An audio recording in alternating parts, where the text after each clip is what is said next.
Saúde e prosperidade em nome do Senhor Jesus. Tudo bom com vocês? Hoje é a nossa última aula da nossa revista A Escandalosa Graça. É a 16ª videoaula e hoje nós iremos falar sobre a graça alcançou Ruth. A graça que alcançou Ruth. Esse é o título da nossa lição de hoje. Nós iremos caminhar juntos aqui à luz da palavra de Deus, conhecendo essa história e como a graça do Senhor ela alcançou Ruth, em nome de Jesus. É um livro da Bíblia curtinho, são só quatro capítulos. Então, até a leitura bíblica em classe, são esses 4 capítulos. Nós não iremos ler aqui na classe. Eu quero incentivá-los a ler esse livro em nome do Senhor Jesus, mas ao longo da nossa lição nós iremos falar um pouco sobre tudo que Ruth passou, sobre o que sua sogra passou, a história de como ela começou e vamos dizer assim, como ela se encerrou, né? Então, como de costume, existe uma leitura bíblica para memorizar e uma leitura bíblica em classe. A leitura bíblica em classe, como eu falei, é Ruth, é o capítulo 1, 2, 3 e 4, que eu quero falar para vocês lerem aí na sua Bíblia. E a leitura para memorizar está em Ruth 1,16, a face B do versículo, que fala o seguinte: o teu povo será o meu povo e o teu Deus será o meu Deus. E a introdução, ela diz o seguinte: a história de Ruth é um retrato fiel do poder restaurador da graça de Deus. Uma mulher estrangeira, viúva e pobre, que parecia sem futuro, foi alcançada pela graça divina por meio de sua fé, fidelidade e coragem. Ruth revela que Deus não escolhe segundo a aparência, mas segundo o coração. Sua história de vida mostra que até mesmo nos tempos difíceis, nos tempos mais difíceis, a graça pode nos encontrar e transformar completamente a nossa vida. Quero me deter nesse primeiro parágrafo e orientar a vocês que adquiriram a sua revista que esse segundo parágrafo contém uma informação divergente e errônea. E eu gostaria que vocês cancelassem esse parágrafo, assim como eu o fiz. Não sei se vai dar para vocês verem. O parágrafo ele começa aqui e finaliza aqui. Então, como tem uma informação errada, eu quero que vocês excluam esse parágrafo dessa lição. E nós iremos iniciar o tópico 1, mas antes, só para dar essa introdução, era Noemi, a sogra de Ruth e a sua cunhada, né?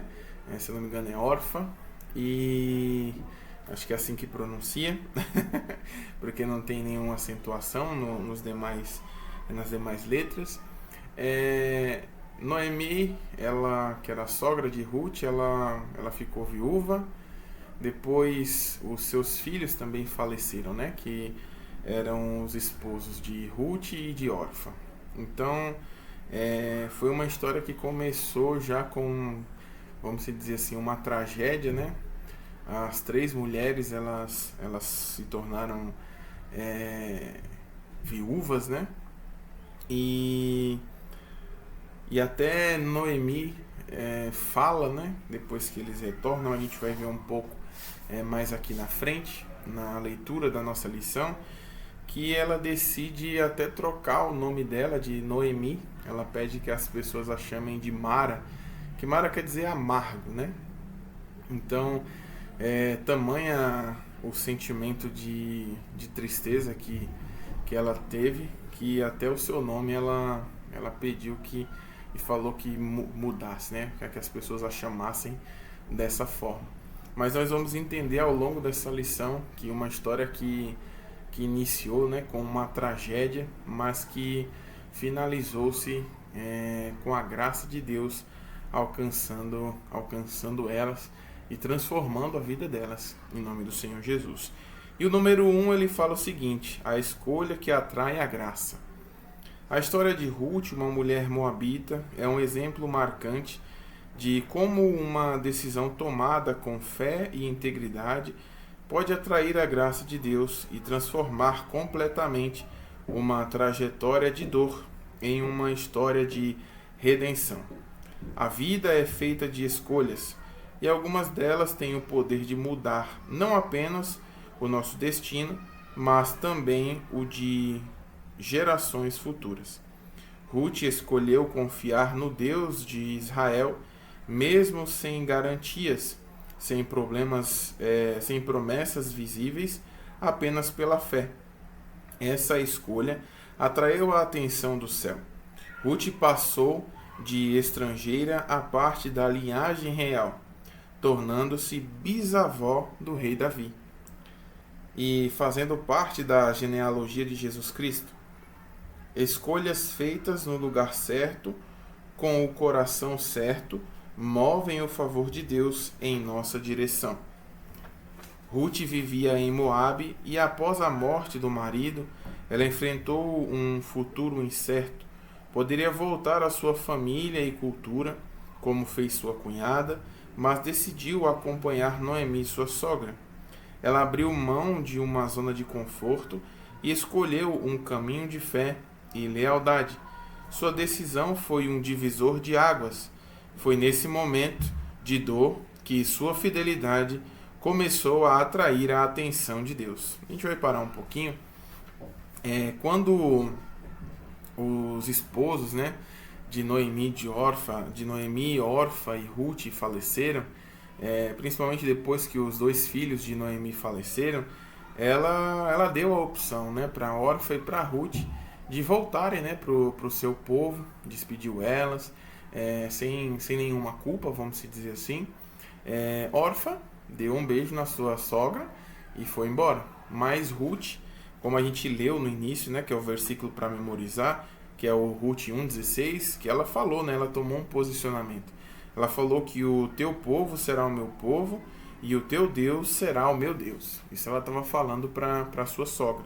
No momento que ela decidiu que mesmo em um momento de dificuldade, em que Noemi fala que, antes de despedir elas, né, fala que ela já tinha uma certa idade e que mesmo que ela casasse, né, será que elas iriam aguardar que os seus novos filhos crescessem para que elas se casassem novamente? Então ela deu essa opção delas irem embora, mas Ruth permaneceu junto com ela, fiel mesmo nesse momento de dificuldade, e permaneceram juntas, né? Então ela tomou essa decisão de fidelidade. Não tinha, vamos dizer assim, nenhuma uma promessa para elas, mas ela entendeu e teve essa fidelidade, né, de permanecer com a sogra, né, ali onde elas estivessem ou para onde elas fossem, né. E aqui seguindo o trecho diz o seguinte: a decisão de Ruth não foi apenas emocional, foi espiritual, ao dizer o teu Deus será o meu Deus. Ela escolheu não apenas um novo povo, mas um novo Senhor. A graça de Deus responde a corações decididos a buscá-lo, mesmo sem entender todos os passos. Quando decidimos seguir a Deus, mesmo em meio às perdas, abrimos espaço para a sua intervenção sobrenatural. Ruth era moabita e, segundo a lei, moabitas não deveriam ser admitidos entre os israelitas. No entanto, a graça de Deus vai além da letra da lei e acolhe o coração quebrantado. Essa história mostra que Deus não está preso às limitações humanas. Ele escolhe, acolhe e transforma os improváveis, porque vê o que está no íntimo.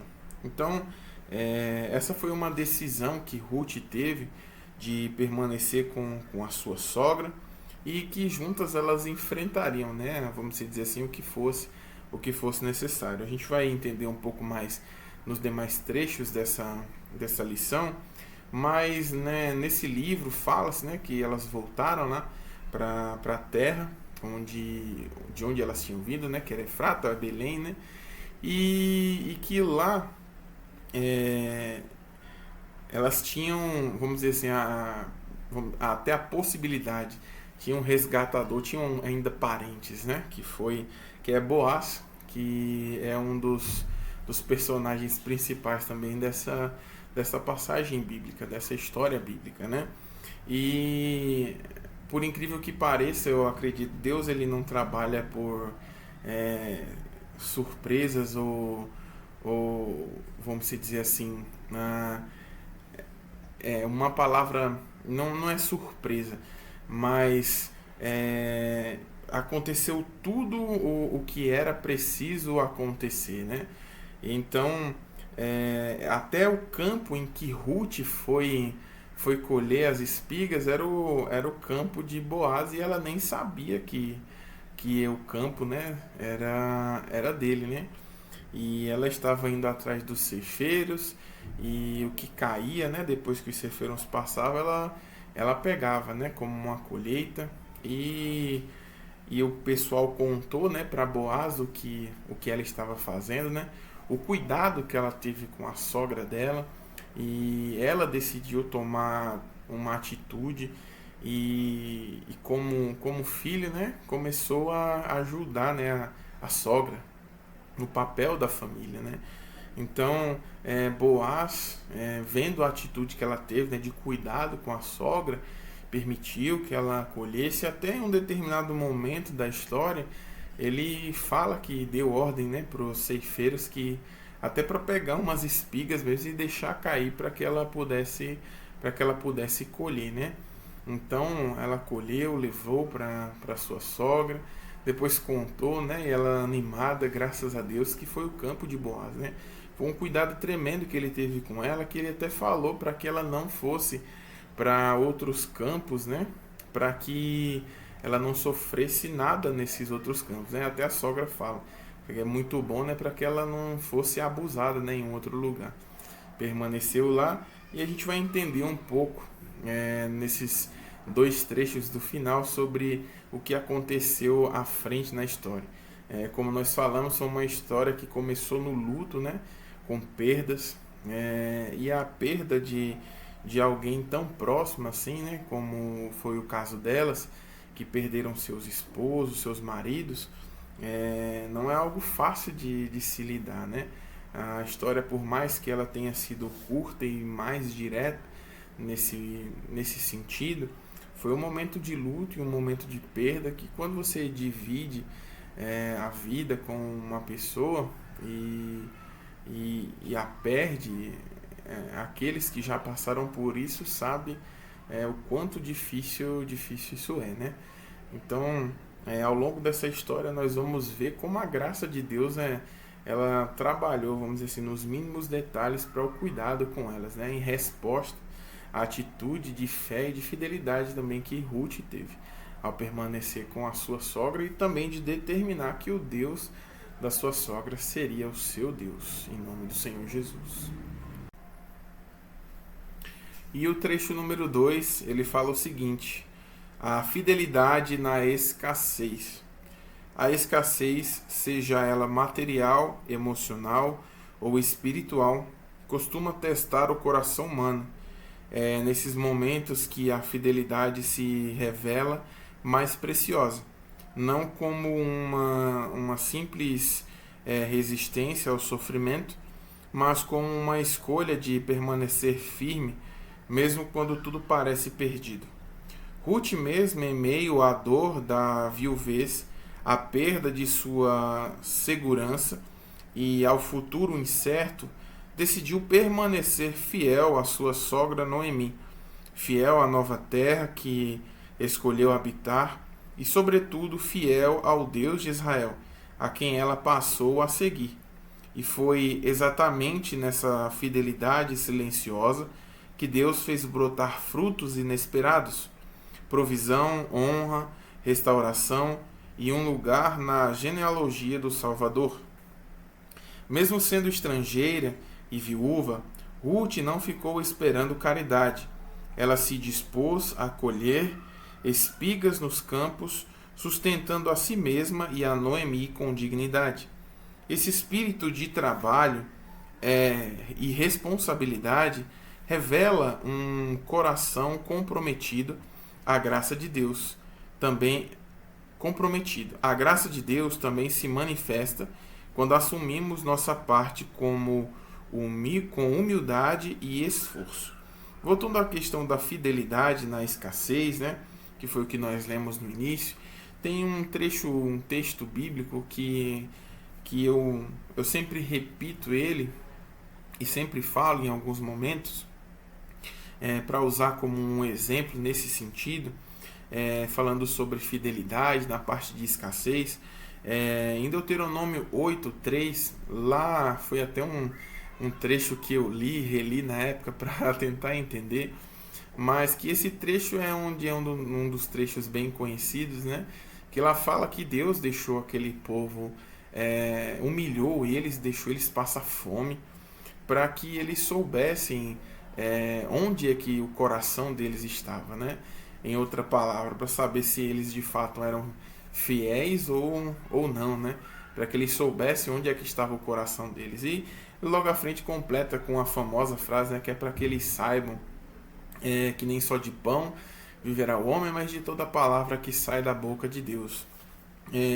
Às vezes no momento de escassez, esse é um momento, né, em que vai ser crucial para saber se nós continuaremos fiéis e confiando no Deus a quem nós servimos, ou se é um momento em que as pessoas elas irão murmurar, reclamar, espraguejar.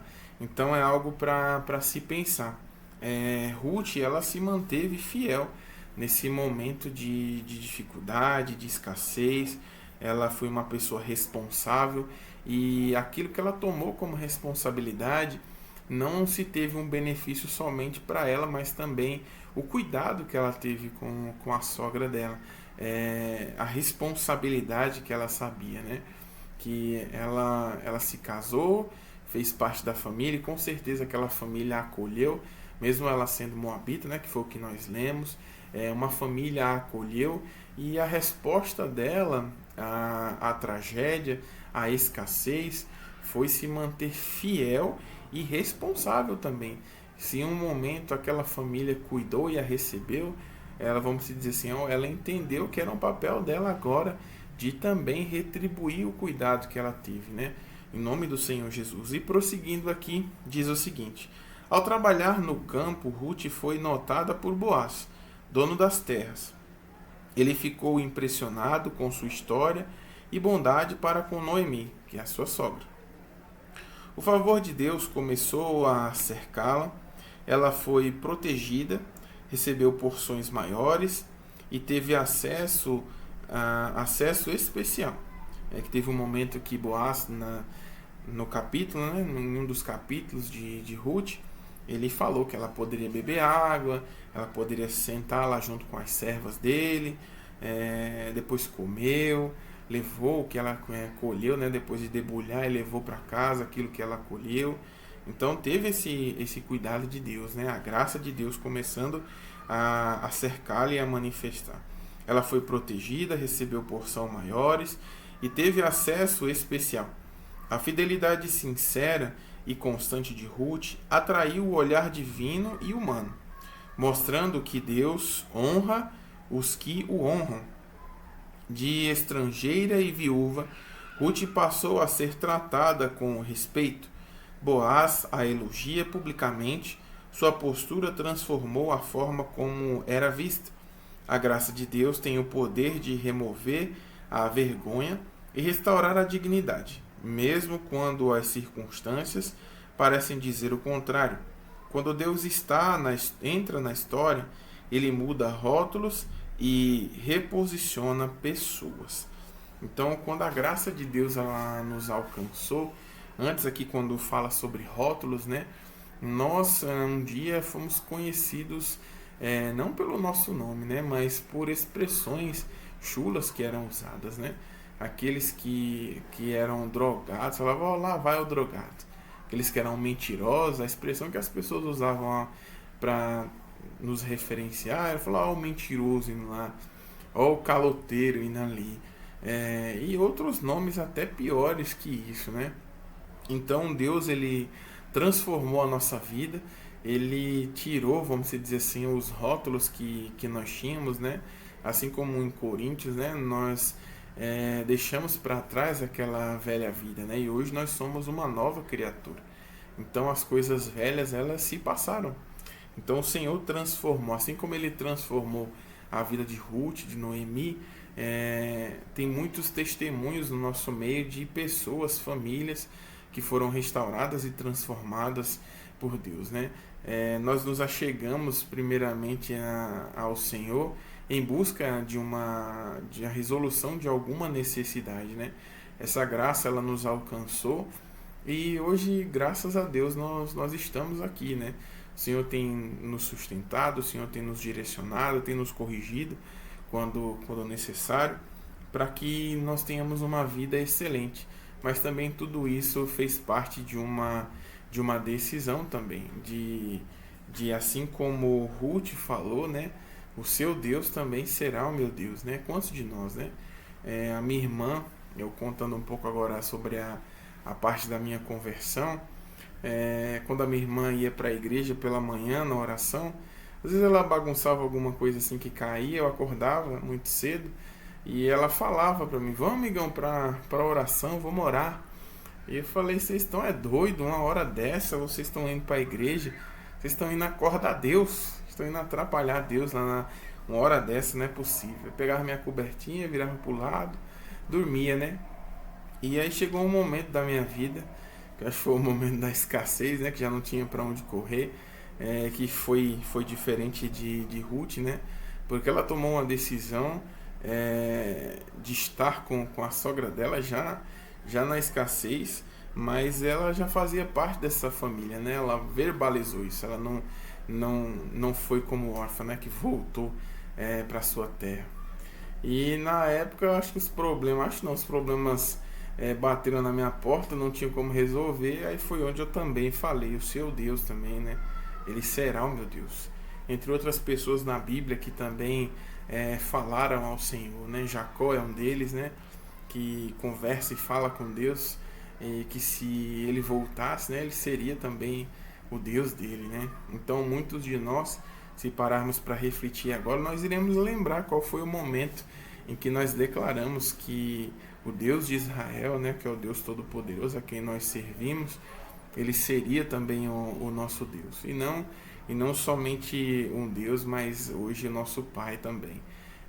Nós tivemos o acesso à restauração e à reconciliação através da vida de Jesus, e Ruth faz parte da linhagem de Jesus, né? Nós vamos entender um pouco mais no próximo trecho dessa nossa lição de hoje, em nome do Senhor Jesus. Então, eu também quero te convidar, se você ainda não entregou a sua vida para Jesus, declare que o Senhor também, a quem nós servimos, ele é o seu Deus também. O Senhor que é o Senhor que Ruth declarou. Então esse também fica um convite. E também um outro aviso, né? Você que ainda não é inscrito no nosso canal, se você nos acompanhou até agora, inscreva-se no nosso canal, curta, comenta, compartilha com seus amigos e familiares, ativa a notificação para que quando os vídeos eles forem postados, você possa ser notificado em nome do Senhor Jesus. E agora nós vamos para o trecho 1.3, que fala o seguinte: o Redentor que muda a história. Algumas histórias parecem condenadas ao fracasso. Assim parecia ser a trajetória de Ruth. No entanto, sua história nos ensina que quando a graça de Deus entra em cena, nenhum roteiro está totalmente escrito, porque Deus é o Redentor que muda destinos. Boaz era parente do falecido marido de Ruth, e pela lei ele poderia resgatar a herança da família. Ele surge como uma figura essencial na história de Ruth, não apenas como um homem justo, mas como o Redentor. Através dele, Deus manifesta seu cuidado, honra e fidelidade de Ruth e reescreve uma história que começou com luto, mas terminou com vida, descendência e esperança. A figura de Boaz aponta profeticamente para Jesus Cristo, o nosso Redentor, que entra em nossas realidades quebradas para restaurar o que se perdeu, dar novo sentido ao passado e garantir um futuro de glória. Com Deus, não importa de onde viemos, importa quem entra na nossa história para transformá-la. O casamento com Boaz restaurou o nome de Elimeleque, que Elimeleque ele era o esposo de Noemi, tá? E a descendência de Noemi. Deus, por meio de Ruth, reescreveu uma história que parecia encerrada em luto. Isso revela que a graça não apenas nos salva, mas nos restaura, restabelecendo aquilo que foi perdido, trazendo nova vida, onde só havia lembranças de morte e dor. Ruth gerou Obed, avô de Davi, e é mencionada na genealogia de Jesus. Uma mulher estrangeira e viúva se torna parte da promessa messiânica. Isso nos mostra que Deus escolhe quem Ele quer e Ele ama inserir os improváveis nos seus planos eternos. Isso é muito forte. Ele escolhe inserir os improváveis em seu plano eterno. A graça de Deus eterniza os pequenos atos de obediência com frutos que impactam gerações. Na lição passada nós falamos um pouco sobre a responsabilidade de impactar as gerações futuras, né? De sermos um canal, de sermos aqueles que irá discipular uma geração que virá à frente, com o nosso exemplo, com as nossas atitudes de fé e sendo direcionados, né? Ruth, quando entende, e também Noemi fala que Boaz ele é o resgatador, uma pessoa que poderia resgatá-las, né? Vamos dizer assim, teria o direito, assim como nós lemos agora há pouco. A sogra, que é Noemi, fala como Ruth deveria agir, né?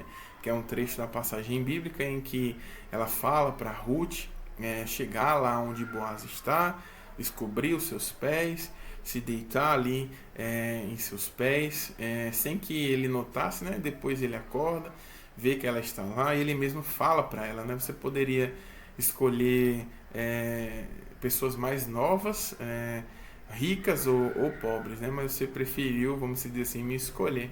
Então, ele também tomou como uma responsabilidade resgatá-las, né? Então, a partir dali, foi feito um movimento para fazer-se o resgate, casaram-se, e assim como nós lemos aqui, gerou-se um filho que era Obed, né, que é avô de Davi. Então começou-se uma responsabilidade com uma geração, né? Então formou-se uma geração e que apontava profeticamente, né, como um libertador que foi Jesus, né, para cada um de nós. Assim como Boaz, ele foi um resgatador, Jesus foi enviado por Deus para ser o nosso resgatador, para nos livrar, né, de uma história de luto, de tragédia, de destruição, de famílias complicadas para uma família restaurada, em que famílias chegaram problemáticas, né? Mas assim como nós lemos e frisamos, né, o Senhor ele ama, vamos dizer assim, inserir pessoas que são improváveis. Na nossa casa, eu não fui o primeiro a vir para a presença de Deus, mas na nossa casa, possivelmente, aquela pessoa que veio primeiro para a presença de Deus foi aquela que aparentemente seria a pessoa menos provável que estaria na presença de Deus, né? Muitos até têm o testemunho de um amigo, né, evangelista da igreja, que antes dele ser evangelista, ele aprontava bastante, vamos dizer assim, né? E até a família estava orando, dizendo que era para orar para Deus levar ele logo rezando, né? Ele conta que eles estavam rezando para que Deus levasse ele logo. Mas como que ia levar do jeito que ele estava, né? E ele conta, mas graças a Deus a família intercedeu, ele se tornou um homem de Deus, depois um evangelista, e o Senhor trabalhou e tem trabalhado através da vida dele, né? E transformou uma família, né? Restaurou um lar. E quantos de nós também, né? Graças ao Senhor que enviou Jesus como nosso resgatador, e nós somos resgatados, fizemos parte, né, desse ministério da reconciliação, e a nossa família foi transformada. Então nós hoje temos essa responsabilidade também de formarmos essa geração futura também, para que elas possam continuar dando, para que elas continuem com essa mensagem e o legado que foi deixado. Elas entendam isso, né? Não para ser religiosos, mas pessoas que de fato farão a diferença para as gerações, né? Irão impactar os lugares onde elas estiverem, em nome do Senhor Jesus, e que a gente continue respondendo positivamente a essa graça do Senhor, fazendo aquilo que Ele nos chamou para fazer. Ele nos tirou das trevas, nos chamou para a sua maravilhosa luz, e hoje nós somos o sacerdócio escolhido por Ele, né? O sacerdócio santo, né? Sacerdotes do reino, né? Então, esse é o papel que nós precisamos juntos cumprir como igreja, e a implantação do reino de Deus aqui onde nós estamos, no bairro em que nós estamos, na cidade, onde nós trabalhamos, onde nós estivermos, nós precisamos ser boca profética de Deus para aquelas pessoas que ali estiverem, em nome do Senhor Jesus. Então, nessa revista, nós estudamos, vimos casos da escandalosa graça de Deus, né? O favor não merecido. A gente pôde entender um pouco mais sobre essa graça, e que é conhecida como graça escandalosa, né? A mensagem da cruz, ela é loucura para o mundo, né? Então hoje nós podemos entender um pouco mais sobre tudo isso que foi falado nessas lições, pessoas que foram alcançadas pela graça. Foram dados diversos exemplos nessa lição. Em alguns momentos foi apontado em quais momentos a graça se manifesta. Então, nós estamos encerrando essa revista hoje, e que nós possamos continuar sendo gratos por tudo aquilo que o Senhor tem feito por nós e respondendo positivamente a essa graça, em nome do Senhor Jesus, que não é uma graça sem graça, mas nós temos essa responsabilidade, assim como Ruth, de responder positivamente à graça do Senhor, em nome de Jesus. E para finalizarmos essa lição de hoje, nós iremos ler a conclusão, que diz o seguinte: a história de Ruth é a prova viva de que não existe vida perdida. Para a graça de Deus, mesmo em um cenário de luto, perda, exclusão e pobreza, Deus manifesta sua bondade sobre aqueles que decidem crer, servir e permanecer fiéis. Ruth foi alcançada, transformada e honrada. Sua fé simples abriu portas para um destino extraordinário. Que essa história nos inspire a caminhar com coragem e fazer escolhas que honrem a Deus, e a crer que sua graça ainda hoje está disponível para transformar histórias comuns em histórias eternas. Transformar histórias comuns em histórias eternas. Muitas famílias foram restauradas e transformadas, e hoje nós estamos falando sobre uma realidade de eternidade. A graça nos chamou para termos uma vida em abundância, uma vida na eternidade e com o Senhor. Então eu quero te convidar nesse momento a orarmos em agradecimento ao Senhor, já por tudo aquilo que Ele fez por nós, pela nossa família, e também pedirmos o direcionamento dEle para que nós possamos continuar impactando vidas, que nós sejamos canal da bênção do Senhor onde nós estivermos, em nome do Senhor Jesus. Senhor, nós queremos te agradecer por esse momento precioso. Senhor, essas 16 lições que nós tivemos, em que nós pudemos entender e compreender um pouco mais sobre a tua graça, essa escandalosa graça. Meu Deus, onde nós fomos ministrados, onde nós entendemos que o Senhor, Ele nos capacitou, o Senhor nos salvou primeiro, e depois o Senhor nos capacitou também para influenciarmos e impactarmos gerações, o ambiente em que nós vivemos e sermos uma bênção onde nós estivermos. Pai, em nome do Senhor Jesus, eu te agradeço por tudo que o Senhor já tem feito e peço também o direcionamento do Teu Espírito Santo para que nós possamos cumprir o ID do Senhor, impactar gerações, em nome do Senhor Jesus, fazendo e cumprindo tudo aquilo que o Senhor tem como projeto para as nossas vidas, em nome do Senhor Jesus. Amém. Amém? Fiquem todos com Deus e até uma próxima revista que tiver, nós estaremos aqui nesse mesmo canal, em nome do Senhor Jesus, mas com algo novo de Deus. Fiquem com Deus e que o Espírito Santo nos direcione em nome do Senhor Jesus.